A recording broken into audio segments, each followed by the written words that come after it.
दोस्तों welcome to cafe वितान। दोस्तों काफ़ी समय बाद आज ऐसा हुआ कि मुझे बाथरूम जाने में बहुत डर लगा और जब मैं वॉश बेसिन में अपना मुंह धो रहा था तो ऐसा लगा पीछे कोई मुझे देख रहा है। नहीं, ऑफ कोर्स मैंने कोई नशा नहीं किया है।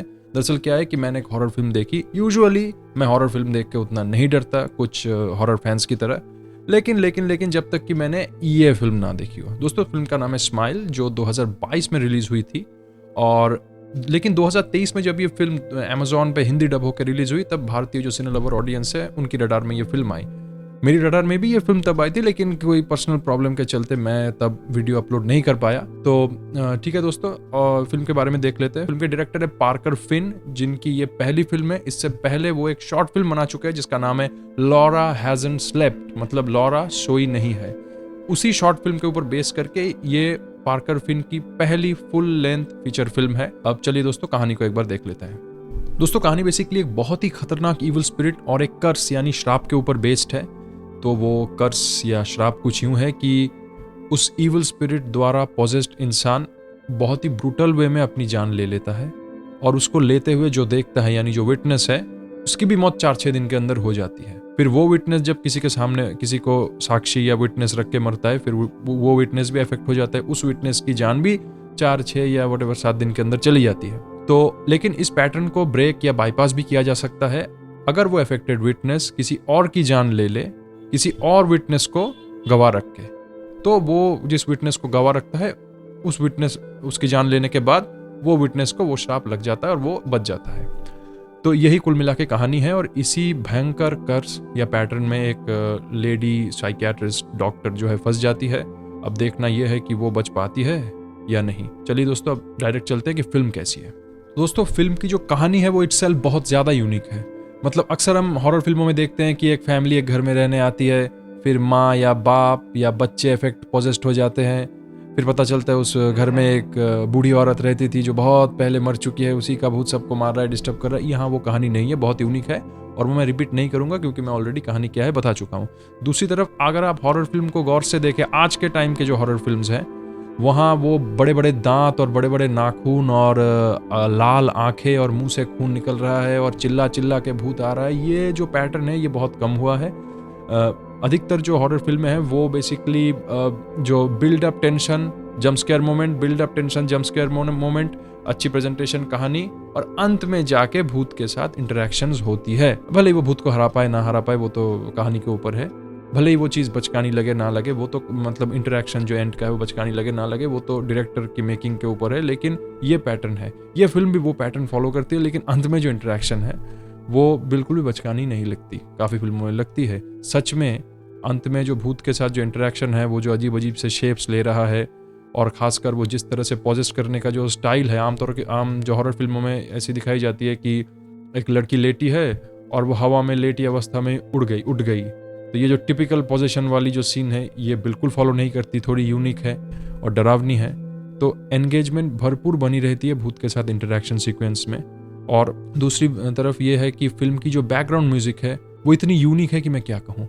आमतौर पे बैकग्राउंड म्यूजिक में वो पियानो ऑर्केस्ट्रा ये सब यूज होता है, यहाँ वो सब नहीं है। यहाँ अजीब अजीब तरह के साउंड इफेक्ट है, मैं ठीक समझ नहीं पाया। म्यूजिक तो है लेकिन वो साउंड इफेक्ट ही डरावने है। अगर मान लीजिए कोई रात को वो साउंड इफेक्ट सुन ले मैं अपने घर में तो मैं बहुत डर जाऊंगा। यहाँ सेकंड बार बैकग्राउंड म्यूजिक सुनने के लिए फिल्म चलाने को मन तो करता है लेकिन मैं नहीं चलाऊंगा शायद, क्योंकि वो म्यूजिक भी इटसेल्फ बहुत डरावनी है।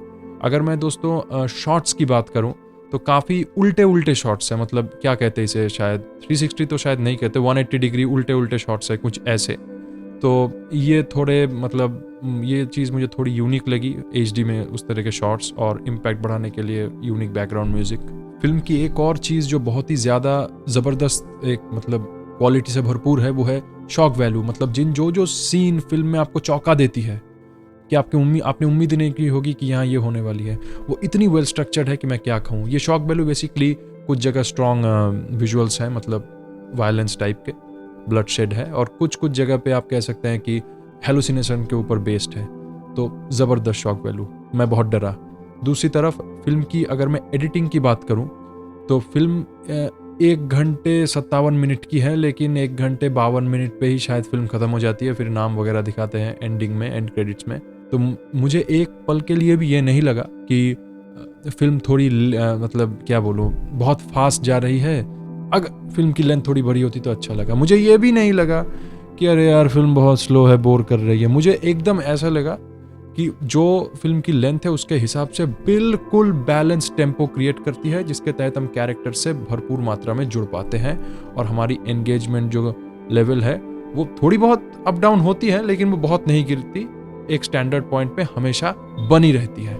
अब दोस्तों मैंने पिछली एक हॉरर एक वेब सीरीज रिव्यू की थी, हॉन्टिंग ऑफ हिल हाउस। वो अपने आप में यूनिक है, इमोशनल है। ये उतनी इमोशनल भले ही ना हो, लेकिन जो डर है और जो साइकोलॉजिकल हॉन्टिंग है उसका, उस इविल शक्ति का, वो जो लीड कैरेक्टर को जो हॉन्ट करती है वो इविल शक्ति, वो लीड एक्टर जो डरता है उससे, तो ये जो साइकोलॉजिकल जो इम्पैक्ट पड़ रहा है उसके ऊपर, ये साइकोलॉजिकल क्या बोलूँ, एक टर्मोइल है, जो डर है, उसको बेहतरीन तरीके से फिल्म जो है एक्सप्लोर करती है। अगर मैं एक्टिंग की बात करूं, सभी ने बेहतरीन एक्टिंग की, अलग करके बताने की ज़रूरत नहीं है। और इमोशन जो सीन्स में है बहुत मतलब बहुत डेप्थ नहीं है, कुछ सीन्स में वो समझा दिया, इनफ है। माँ बेटी का जो रिश्ता है वगैरह, कि माँ जो पागल हो गई थी और वटेवर बेटी की जो भी गिल्ट है कि उसने वो नहीं किया जो उस वक्त उसे करनी चाहिए थी बेटी को, ये सब थोड़े बहुत जो सब प्लॉट रिलेटेड सीन्स है, ये ठीक है, एक हद तक दिलों को छूती है, बहुत भले ही ना हो, लेकिन वो इम्पोर्टेंट नहीं है। इम्पोर्टेंट है वो इविल स्पिरिट और उसके कारनामे। दोस्तों फिल्म की जो सबसे एक यूनिक चीज है वो है स्माइल। मतलब अब आप कहेंगे स्माइल क्यों? हाँ, स्माइल इसलिए कि वो इविल वो क्या बोलते हैं, शक्ति के द्वारा पॉजेस्ड इंसान खुद को मारने से पहले एक मुस्कुराता है, और वो जब हॉन्ट भी करता है उस कैरेक्टर को, उस मुस्कुराहट के जरिए ही करता है। लेकिन दोस्तों वो जो मुस्कुराहट है ना, उसमें कोई वो क्या बोलते हैं, वो खुशी नहीं है, उसमें डर है, उसमें मनुष्यत है, कि जैसे कोई अशुभ होने वाला है कुछ। और मैं तो कहता हूँ मैं बहुत डर गया। वो एक्टर्स इतनी खूबसूरत तरीके से हंस रहे हैं कि मैं डर के मारे रह नहीं पा रहा। लेकिन इतना तय है कि जो फिल्म मेकर्स हैं वो ये फिल्म देखकर ज़रूर हंसेंगे। हम भले ही डरें ऑडियंस, लेकिन वो ये फिल्म देखकर ज़रूर हंसेंगे, क्योंकि फिल्म ने ऑलरेडी बेहतरीन कलेक्शन कर ली है। और इसका जो एक सेकंड पार्ट जो है वो भी फिल्म आ चुकी है, उसका भी हम रिव्यू करेंगे। वो भी काफ़ी बहुत हिट है अपने बजट के हिसाब से। दोनों ही पार्ट ने बॉक्स ऑफिस में अच्छा खासा जो है वो प्रॉफिट रेशियो है वो जनरेट किया। तो यही कहूँगा, बेहतरीन फिल्म है, यूनिक स्टोरी है। जितने भी हॉरर फिल्म हम देखते हैं उसके मुकाबले कुछ नया, अगर आप एक सिने लवर हैं तो आप कुछ नया एक्सपीरियंस करेंगे, मैंने इसमें कोई शक नहीं। तो यही कहूँगा दोस्तों अंत में कि यही था हमारा रिव्यू। मिलते हैं किसी नए वीडियो में।